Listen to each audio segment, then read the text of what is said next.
Lydia Chaudhry. I am the New York Campaign Coordinator for Mercy for Animals. Dedicated to protecting farmed animals through humane education and advertising programs, grassroots outreach, research, and undercover investigations. Perhaps a few of you saw our most recent investigation on hatcheries. I encourage you to get involved with us. We've got a lot of volunteer opportunities. It's very exciting. Now, as part of our ongoing education programs, we are really privileged today to have a wonderful guest speaker. Dr. Michael Greger is an internationally recognized expert on human health issues, on nutrition and food safety. He is currently the Director of Public Health and Animal Agriculture at the Humane Society of the United States. We are very fortunate to have him here with us talking about vegan nutrition, so please give a very warm welcome to Dr. Michael Greger. For those of you unfamiliar how this works, every year I go through the 5,000 articles published on human nutrition, so you don't have to. Every year the talk is brand new because every year the science is brand new. I then compile all the most interesting, the most groundbreaking, the most practical results into a quiz show format. In a few moments I'm going to ask everyone to stand up. We'll play a few games. If you get the answer right, you get to remain standing. If you get the answer wrong, you need to sit down. And we'll keep going to see who the last person is standing. The prize this year is a new CD-ROM I created containing 1,000 of the latest, greatest scientific articles on nutrition, your own personal nutrition library on a disc. Any questions before we begin? It's time for the USDA Parasite Game. Every year, the U.S. Department of Agriculture tests our retail meat and our animals, see how infested our animals are with these parasites. And it's up to you to guess just how infested. Greater than 50% or less than 50%. First up, detection of Sarcocystosis parasites in retail beef. This is what it looks like actually in the meat. And then this is under a microscope cut cross-sectionally so you can see what you may be eating. Okay, greater than 50%, less than 50%. What do you think? Greater than. We think a greater than. Greater. We got a greater? 3 graders and 3, let's see. Parasites, they fed beef to dogs, and parasites were excreted by nearly every dog-fed beef samples originating in the United States, suggesting near universal infection. True prevalence, 95%. Definitely greater than 50%, still in the game, very nice. Next, lamb chops. Okay, the prevalence of the parasite Toxoplasma isolated from lambs destined for human consumption in the United States of America. So the hearts of 383 lambs were obtained on the day of killing. And so for those of you who think, USDA doesn't have a heart, bullshit, they got 383. Anyway, all right, what do you think? Greater than 50% or less than 50%? Let's start over here this time.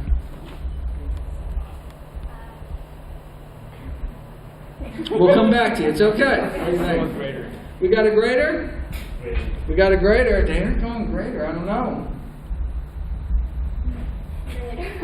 Okay, we got 3 graders, and thankfully, 3 wrong answers. Only 1 in 6. Only 1 in 6 lambs are infected. But the bad news is that 10% of the American population is infected with this brain parasite. Which means that probably a few people in this room actually have a battle going on inside your skulls between this Toxoplasma brain parasite and your immune systems. And it's been linked to bipolar, Parkinson's, and schizophrenia. But most people's immune systems can keep it at bay, but should your immune system start to slip and you're infected, it can travel from your brain into your eye, infect the back of your eyeball. This is what it looks like. This is what it looks like in the brain of an adult. You get these lesions. And this is what it looks like. This is what this parasite does to the brains of our children. Pregnant women in particular should not be eating undercooked meat. But let me just address the safety of properly cooked meat. Last year, a novel method was found for the detection of fecal residue on poultry carcasses by using this fancy technique. So in a processing plant, a metal hook is used to gut, to pull out the intestines.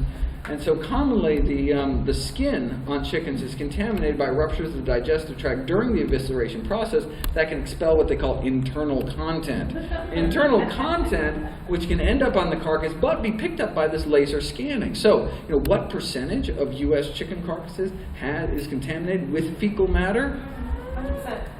92%. I mean, come on. So 92%. So nine carcasses out of 10 has this fecal matter. See, that's the problem with. At least with pigs and cows, people don't eat the outside of them. But see, the problem with eating chickens and fish is by eating the skin itself, you're much more likely to get this kind of fecal contamination. Don't try this at home. Now, that's why people need to cook the crap out of it, literally. But 70 years ago, Swedish researchers found that if you fed roasted horse muscles to mice, they came down with cancer. We now know what this cancer-producing substance is. It's called the heterocyclic amine, according to the National Cancer Institute. These heterocyclic amines are carcinogenic chemicals formed from the cooking of mussels. Such as muscles of fish or chickens, turkeys, pigs, cows, formed from the building blocks of the mussel itself when exposed to high temperatures. We're talking barbecuing, grilling, frying, that kind of thing. 17 different such heterocyclic amines have since been identified, and if you're a speed reader, you can see that those people eating medium well-done meat actually have significantly higher cancer rates than people eating medium rare meat, because of these cooked meat carcinogens. But we're really not supposed to eat rare meat anymore because of the risk of food poisoning. So you're kind of like, cancer or E. coli. The traditional target of these cooked meat carcinogens has been breast cancer. But we now know that these cooked meat chemicals are neurotoxic as well. So researchers last year looked at meat consumption, something called essential tremor, which is one of the most common neurological conditions in the world. You'll see, I saw someone in the subway this morning, they kind of go like this, starts in the hands, usually in people's 40s, but they can actually spread to the rest of the body, become quite debilitating, and we never knew what caused it. Until now, at least for men. Men were the only ones studied in the study. Men eating the most meat in this study had over 20 times the odds of coming down with this neurological condition for the rest of their lives. Now, just to illustrate how dramatic that is, a 20-fold increase in risk is if you a pack-a-day smoker for 20 years, your risk of getting lung cancer is only 13 times that of a lifelong non-smoker.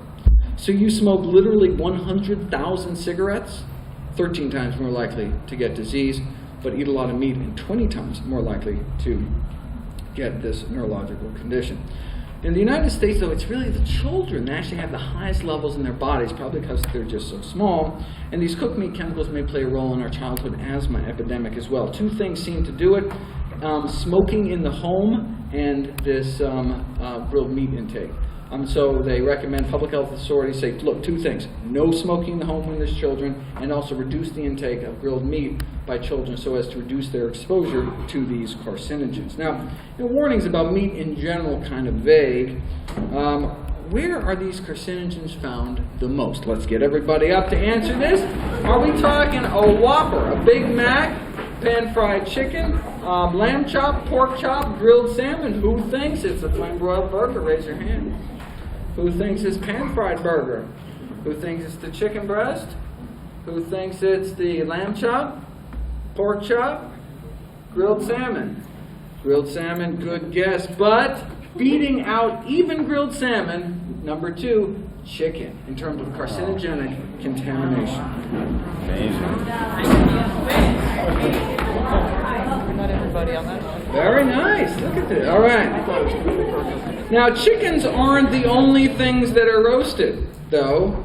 What about coffee beans? Yeah.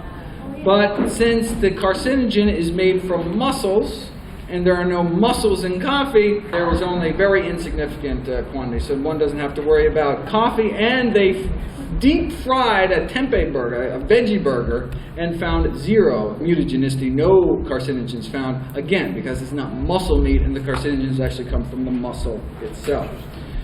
Okay, so it's the chicken that's really the number one, but which chicken? This is going to be a toughie, but researchers went to California, went to McDonald's, Burger King, all these other restaurants, got their grilled chicken entree, salad, sandwich, whatever. 100 samples found carcinogens in every single one of them, these heterocyclic amines, but which one took the cancer cake? Was it Applebee's, Burger King, Chick-fil-A, Chili's, McDonald's, Outback Steakhouse, or TGI Fridays? I would not have known this, but let's give it a try. Okay, thinking hats. Okay, where are we going? I don't know. I don't know either, but Yes. I think Fridays. any help? Anyone want to shout out? Burger King. We got Applebee's. Other Applebee's. Okay, we'll come back to you. What do you think over there? Burger King. Fridays. TGI Friday. TGI Friday. Outback. We have McDonald's.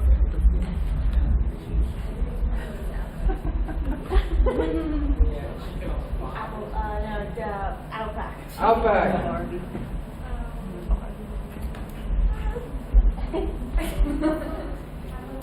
We got an Applebee's. And another Applebee's, and we have a winner. Unbelievably, this is a toughie. Way above the other ones. It turns out to be that Cobb salad at TGI Fridays. Yeah. Oh, congratulations. Well, that's your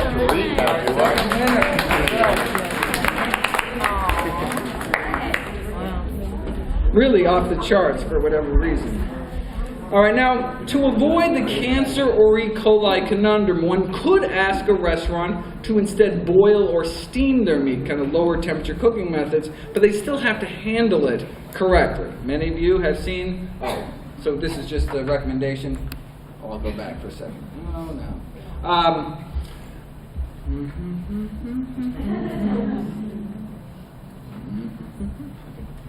Sorry.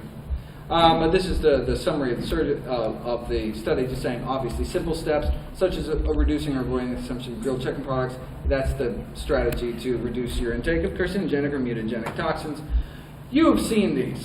So even if they boil or steam your meat, they still have to handle the meat correctly.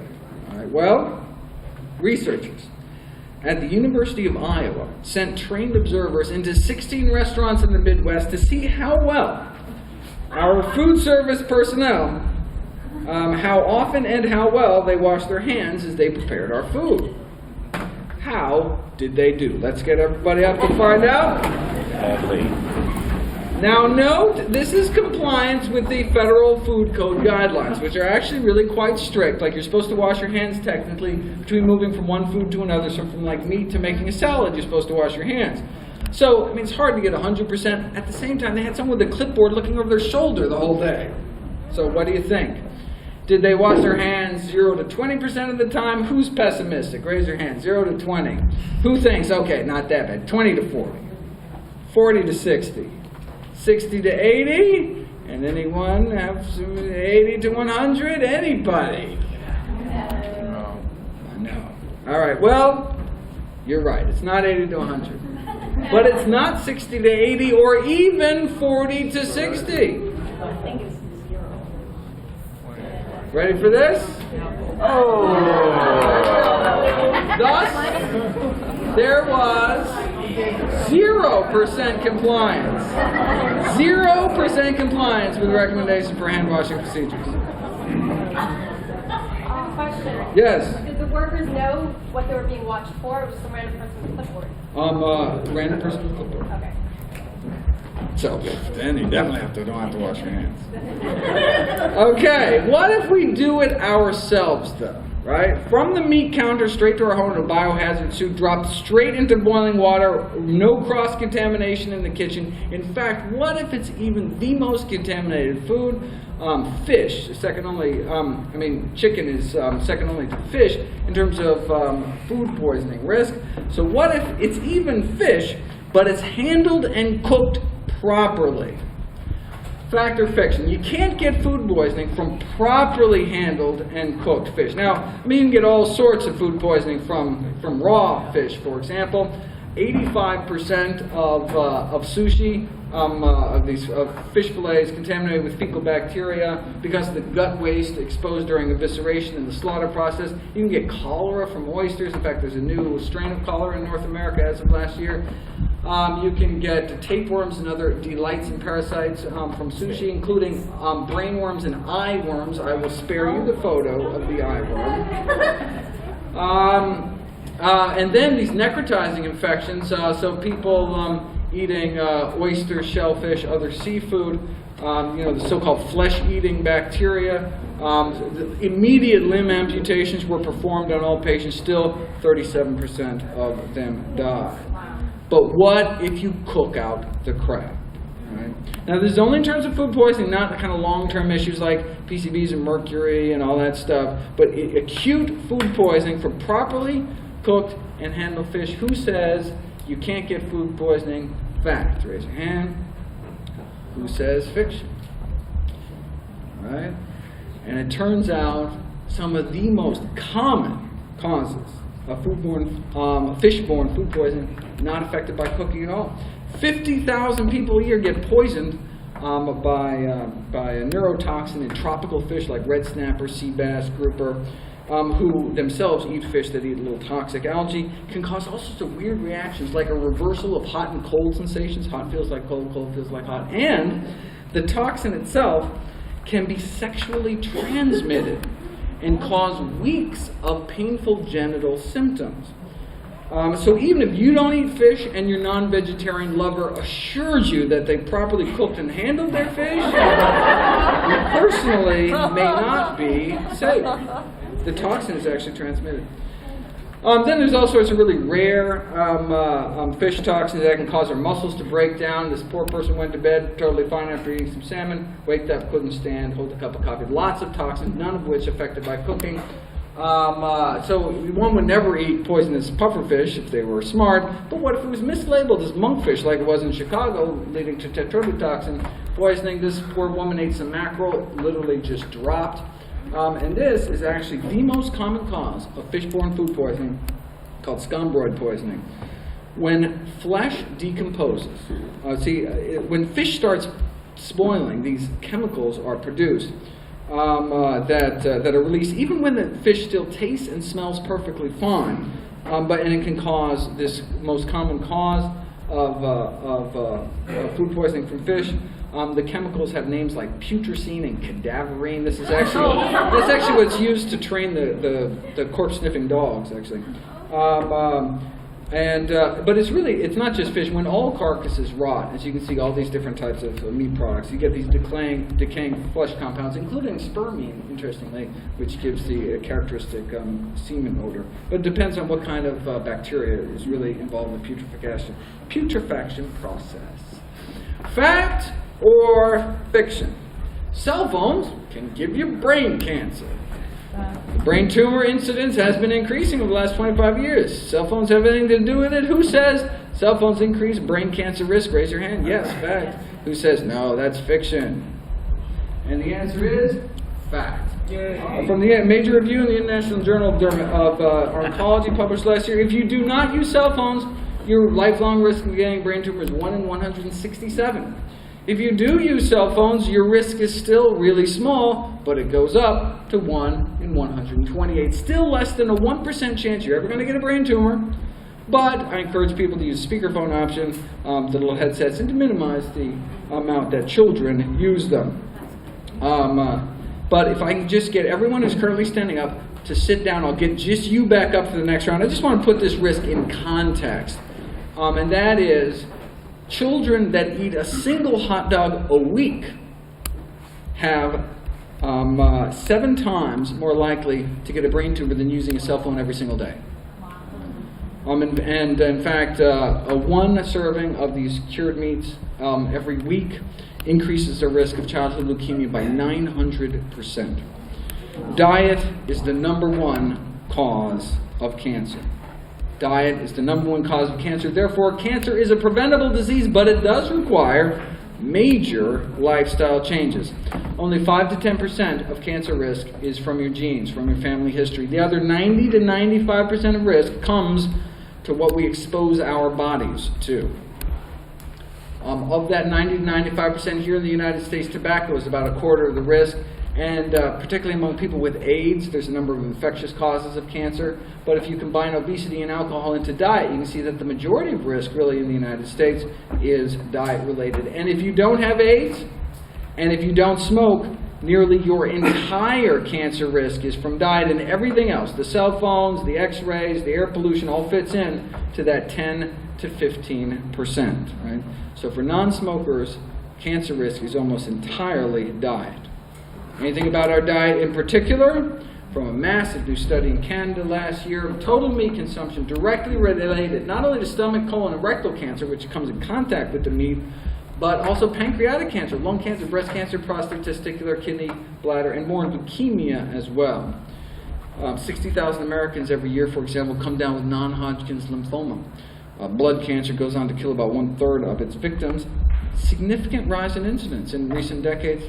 Not really sure why. Some have suspected exposure to the bovine leukemia virus, which causes very similar cancers in cattle and infects the majority of herds in this country and the majority of people. 74% of people test positive for bovine leukemia virus. Why?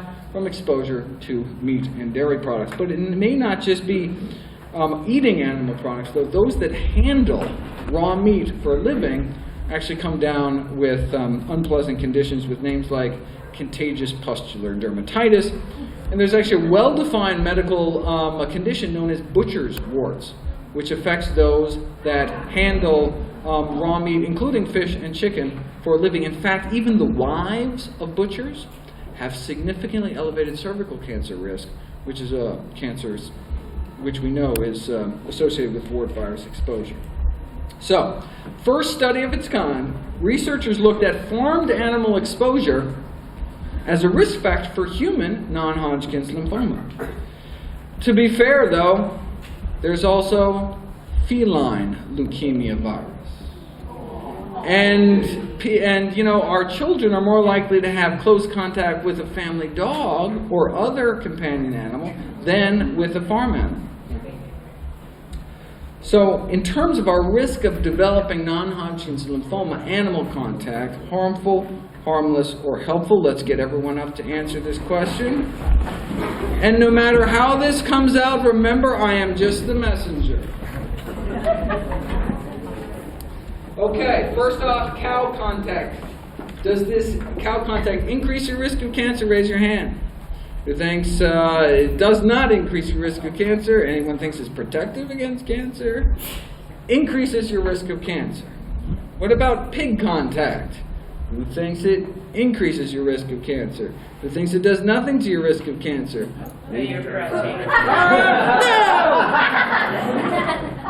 That's really... Thank God for the kitty thing. Thank God for the kitty thing. So, but protective against cancer.